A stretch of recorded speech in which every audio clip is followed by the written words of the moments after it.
Hello, and welcome to the Voices for Justice podcast, part of Higher Endeavor Network's Equity and Racial Justice Learning Track. This podcast seeks to enhance equity-mindedness through conversations addressing critical topics and highlighting asset-based narratives from practitioners in the field. I'm your host, Taya Britten, and today we have a special guest for you, recording live at the UNCF UNITE Conference in Atlanta, Georgia. Today, we'll have a chance to hear from an incredible guest, Dr. Leonard Taylor, a scholar and researcher at the National Survey of Student Engagement. Dr. Taylor's work explores how data can be used to support equity-minded practices in higher education, with a particular focus on student success and institutional accountability. In this conversation, we'll talk about how institutions can build data cultures that go beyond traditional metrics, how to design surveys that reflect equity-centered values, and what it means to capture thriving, especially for our Black students. We'll also hear his reflections on what makes this work meaningful and his advice for anyone just getting started. I'll begin by sharing a brief bio about Dr. Taylor, and then we'll dive right in. Are you ready? I'm ready. Leonard is an associate professor of higher education and student affairs and director of the National Survey of Student Engagement, NSSE, at Indiana University. Leonard has taught in college contexts for nearly a decade in various teaching roles, working with undergraduate and graduate students in his Next sentence. His scholarship is focused on investigating and improving how student success commitments are enacted at higher education institutions. Through research, teaching, and consulting, he works to understand, interrogate, and inform how administrators, faculty, and staff members, and other post-secondary stakeholders use research, data, and promising practices to enhance post-secondary outcomes. His research is deeply informed by his previous experiences as a practitioner and his ongoing research projects related to the implementation of student success practices in various institutional and disciplinary contexts.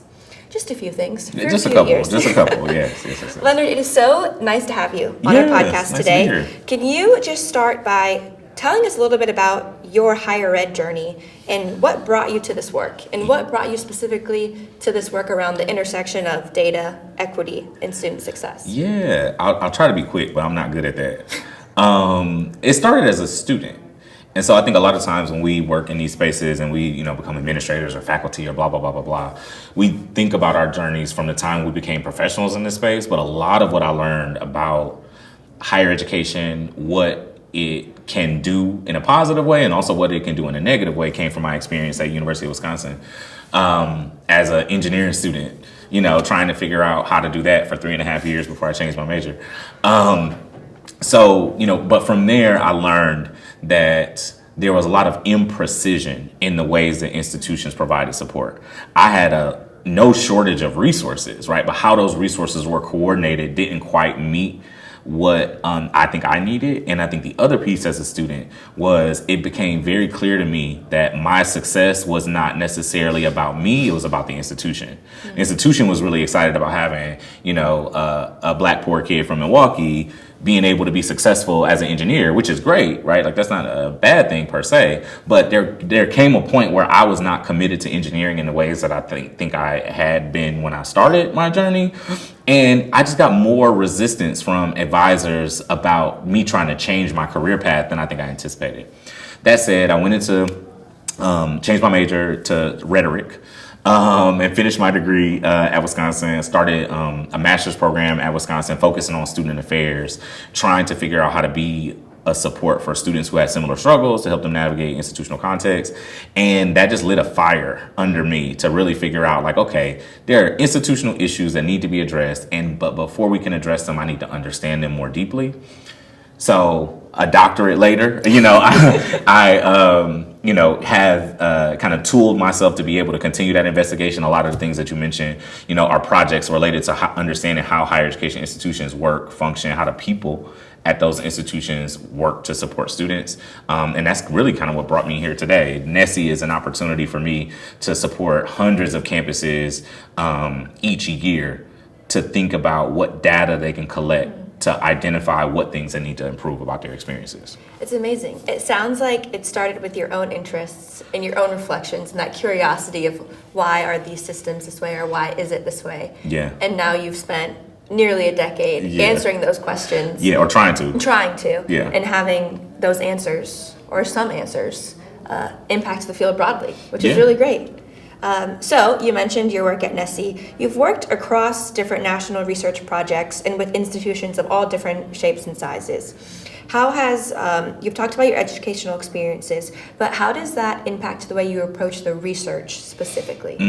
That's good. So, I'm trying not to be shady, but it's hard to tell educators what is best for students if you don't have a good understanding of the context within which they are doing that work. And what I found is that there were a bunch of voices in the field to say, this is what you need to do for students. This is what you need to do to support student success. And I would be reading that literature. I'd be reading those recommendations when I was a practitioner and an administrator in the early part of my career before, all of the stuff that I'm doing now. When I was a res hall director, for example, I'd be reading this literature. I'm like, oh, that's stupid. That's not going to work. Right? Like, it sounds good. You know what I mean? But like, in the context of your institution. In my res hall, it's not going to work. With my students, it's not going to work. Or this is how I would have to adjust it for it to work, right? And I found that in a lot of research, there were these very kind of decontextual or not necessarily kind of context responsive strategies that they're saying, oh, everybody needs to do this. But it's like that thing that you want people to do, that's going to look different. Specific example, study abroad. Study abroad is a high impact practice. People tell you up and down all of the benefits that come from study abroad. Getting a group of students at a institution in an urban center that tends to serve, higher resource or wealthier students, getting them to study abroad is a different conversation than getting students at Mississippi State, where I used to work, to study abroad. And I didn't even realize that point until I led a study abroad there. And I was like, oh, I'm talking to people mama, like, hey, I am the strange man that your daughter is going to go to Europe with for 2 weeks, right? Like, but it was me recognizing that, like, that's the work that I have to do to make this practice work in my context because of how relational folks are in that space. I was able to adjust. And I think a lot of times people don't think about that level of adjustment or understanding of context and how important that is to actually delivering those practices in a successful way. I really appreciate you sharing examples because I think for anybody listening in, that's the most tangible thing that they can grab is they can say, I hear what he's saying, but what does that look like? And that study abroad example is really, really great. And I think especially we're at the UNITE Conference, which is all about celebrating and uplifting HBCUs. And so at different types of institutions where you're serving different, it's not a PWI, or even if it is a PWI, how are you supporting minoritized students? Black students, different demographics, it's really helpful just to understand those different culture differences that impact how best practices, quote unquote, I'm putting my bunny ears up. The best practices sometimes look different or are enacted differently based on context. I think that's really great and really helpful to hear. I'd love to ask you one more question about your experience at NSSE. Have you seen any really great, exciting shifts about how people are collecting data or using data from either your time at NSSE or before? Yeah, so I mean, there's a lot of things that I get inspired every time I get the opportunity to interact with campuses directly who are using NSSE data. One of the things since I took over as director a few years ago is that my commitment was for us to be more relational in our engagement and less transactional when it comes to campuses. I want to be able to talk to the people who are working on the campuses, the people who are engaging the data, the people who are eventually going to be expected to translate those data into improvements or whatever. And so I feel like I've learned so much. So I'll try to share just a few quick examples. One, shout out to Spelman. Spelman and a couple other institutions are really stand out when it comes to their response rates. The percentage of a proportion of students that actually respond to the survey once it's administered. And I think that is not by happenstance. It's a reflection of the culture that Spelman women are kind of brought into at the institution and the relationship that they have with the institution. So it's like, oh, I need to do this survey, and the somebody at the institution has asked me to do it. I care about being this they have that type of relationship. And so I think that's one of the examples that we talk about often is like how students relate to your institution determines how your response rates look and ultimately how, people perceive the quality of the data that comes, right? So that relationship is important. I think another thing related to using data that's been really important is that you don't have to use a lot of data to be effective in data use. We have a survey and it's a lot of items, too many. We're working on making some cuts and changes. But some of the most impactful work that I've seen is institutions will say, here's this one question that we asked however many students. We want to just focus on telling the story about that answer, right? 78% of our students feel like this. In the qualitative comments, this is what they said about that particular experience, right? So it doesn't have to be this big, visualization of all of the particular kind of outcomes and data that's collected. Sometimes the best stories are the ones that are the most short, the most focused, and also just the most relevant for the current moment, and you can, so I'll use those as examples of the things that I've seen people get really innovative in the data use. Spelman, cultivating and maintaining a culture that gets people to actually take the survey, and then other institutions, sifting through the data, finding the one thing that's going to be the most important for the story that they want to tell, and then telling the heck out of it. I love that. And that perfectly kind of already answers the question I was going to ask you next about sharing lessons or best practices for working with their NSSE data. So institutions who use and get information from their NSSE data, it sounds like you're telling folks, create a culture that empowers students to respond. And that looks like, we'll talk about that in a little bit, but that can look like a lot of different things. And then also narrow in and find maybe what's the story you want to tell, what is the change you're hoping to make, and try to be more pointed in that approach. The best thing that I can say to anybody, any campus who's trying to figure out how to use NSSE data better is call us.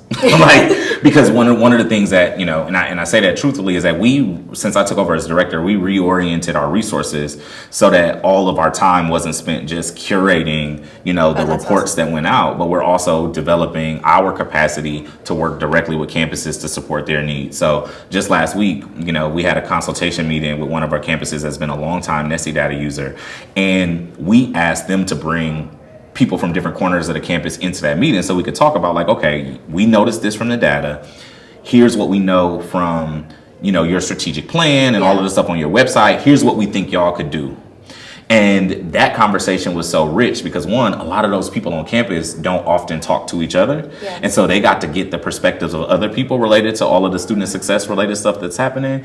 And then we got to listen to that conversation and say, okay, so here are the things what we think are missing when it comes to data. Like, you need to ask some more questions about this in future administrations. But also, it sounds like there's some cultural issues around how to use the data that we might also be able to help you all navigate, right? Because we had that meeting, that gave us better direction on how to be a supportive partner. And our new vision is to be, a premier partner in post-secondary improvement. So those are the ways that we're trying to think about partnering in meaningful ways to actually understand what's happening at the campus level so that we can provide the direction and support that they actually need at the campus level. That's amazing. And I think something that we don't talk about often enough is data literacy. And so it sounds like, a big takeaway of this is you're not alone. So you can call NSSE, call Dr. Taylor, and his team and the team at NSSE will help you understand and make use of the data in productive ways. I think that's really great to hear, because sometimes you open a chart, you look at a graph, and you're like, all right. And you know what the overwhelm comes, right. Closed book. Well, you don't know, you might know what to do, but if you don't know where to start, it doesn't matter. Exactly. And we can tell you where to start. Amazing. I'd love to talk about your presentation that you gave at Unite yesterday. And so in your Unite session, you focused on Black student thriving. Can you share a little bit about what inspired you to explore this particular framing of success, and maybe what's something you've learned about the conditions that allow Black students to thrive? That's a great question. So it came from an article that I wrote and published in 2024 called Black Data. And the question that I was kind of thinking about or pursuing was, what is the capacity of our post-secondary landscape to capture Black thriving? And the reason why I ask that question is because we can look at student success through the metrics that many of us have come to understand: graduation rates, retention, persistence. It used to be a conversation around access. Now we're thinking more about first destination, where people are going after they graduate. We're starting to have some conversations around student loan debt and debt burdens. Those are good and important things, but those are things that institutions care about more than I think sometimes students care about when they're actually in the institution. Yeah. And so my thought was, from a thriving perspective, when you come out of college, is your life better because you went? Are the communities that you came from better off because you can be a better resource or a better member of those communities, right? Like, are you able to do the things that you care about? Is the world better because you're bringing your perspective to address critical issues, whatever. And so to me, it was the success conversation was short-sighted, right? Because I want to know, in addition to you being successful, are you well? Yeah. Right. And because what we know is, for example, Black women, who, all of the media out there about how credentialed Black women are, compared to other race, gender, groups of folks, but at the same time are saddled with the most student loan debt. Right. And so then the question is, yes, you are successful, but are you well? Right? If you're not able to live and sustain and support yourself in a particular way afterward, then what does that success actually mean? Yeah. So for me, a focus on Black student thriving as a part of this student success conversation is thinking about the more human and social and cultural elements that contribute to people's wellness and making those a part of the conversation as well. And I think being at Unite is a really powerful example because HBCUs, by and large, create spaces where Black students have to worry less about racism, right? And other things that would normally impact their wellness in other environments. And I think just that relief, right, creates space for other types of identity exploration, other types of development, other types of ways to reinvest your energy and time, whether it's in academic or co-curricular things, so on and so forth. So anyway, I just think thriving is important from that perspective. What does that look like in terms of putting questions into surveys? How do you find that information, or what is the language that you use to find that? That's such a great question, because that was the focus of the session. We were exploring, what are the things that reflect Black thriving, just from the perspective of the people who were in that session. All different, HBCUs and other organizations that were, in support of HBCUs, different roles, whatever. So we talked a lot about that. And then from there, it was, how do we translate that into questions that we could ask maybe on a survey or through some other research mechanism? So I think a couple things come to mind. One, part of that conversation that we had, and one of the colleagues in the audience said something that was so wonderful. She said, well, there are things that we know, like that aren't reflected in data. Brilliant. Absolutely, right? Because that's the thing. And so what I was trying to help us do was to name what it is that we know deeply and intimately, and then to leverage a little bit of my, kind of perspective and expertise, and other folks' perspective and expertise in the room, to say, how can we turn that into a question? So an example of that is Black identity development. It's a lot of literature historically about how Black folks develop in a college setting, but also just throughout their lifespan. And we know that that's happening on campuses, right? But how do we prioritize data that helps us to understand how students' experiences at HBCUs are shaping their development? I think there's space to do more of that work there. But the other thing that came up that was interesting in that conversation is not even just to think about students, but who are the other Black folks who are working at HBCUs, whether they are presidents or administrators or professors, custodial staff, accountants, whatever, right? Because for those Black folks, they also have a story about what it means for them to be Black over their lifespan. And if we could take all of the stories that everybody Black at a HBCU would tell about what it means to be Black, how does that help students understand what they have to look forward to ahead of them by understanding the life experiences of other folks at the institution? Yeah. Those things are absolutely happening. Those conversations are happening at these institutions informally, but there's a way to capture what those conversations are and what they're doing for students through asking the right questions. Amazing. Thank you so much. So we're coming right on to our last few moments together. And so I'd love to just ask you to two kind of main Yeah, takeaways. I'll try to be quick. For someone who's just beginning to engage with data, they want to make sure it's equitable, that it's supporting equity at their institution. If you could tell us what's a small but powerful place to start? Ask questions. Ask questions of your leaders and students. Whatever questions come to mind. And this is why I say that. Because a lot of times people are made to feel like the questions that they have mean that they don't know enough to engage in a data conversation. What I think impedes equity-oriented data practices more than anything is people not being confident about the curiosities that they have that are actually the questions that need to be asked for us to identify where the problems are in the data, where the problems that the data represent, or the problematic ways that we're thinking about data. So I think the first thing is just being willing to ask questions about whatever doesn't make sense or isn't connecting in the moment helps you to be more oriented around interrogating what the data practices are, what the data say. Amazing. Thank you so much. Is there anything you would love to tell the audience just before we close about data, equity, etc.?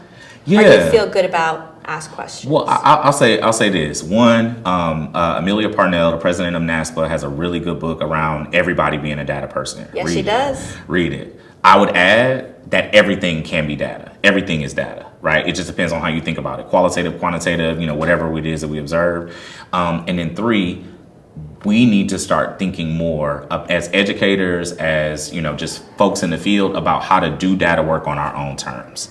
Yes, we have to report externally. Yes, we have all these other kind of specific responsibilities related to data, but the data that are going to be the most useful for the work that we do are the things that we need to identify and determine. And so not only thinking about data for external sources, but also thinking about the data that we need to do our work better. Amazing. Well, thank you so much, Dr. Taylor, for sharing your expertise with us. And thank you, everybody at home, for tuning in. Be sure to check future episodes of the Voices for Justice podcast as we continue to highlight powerful stories and important discussions around equity and justice.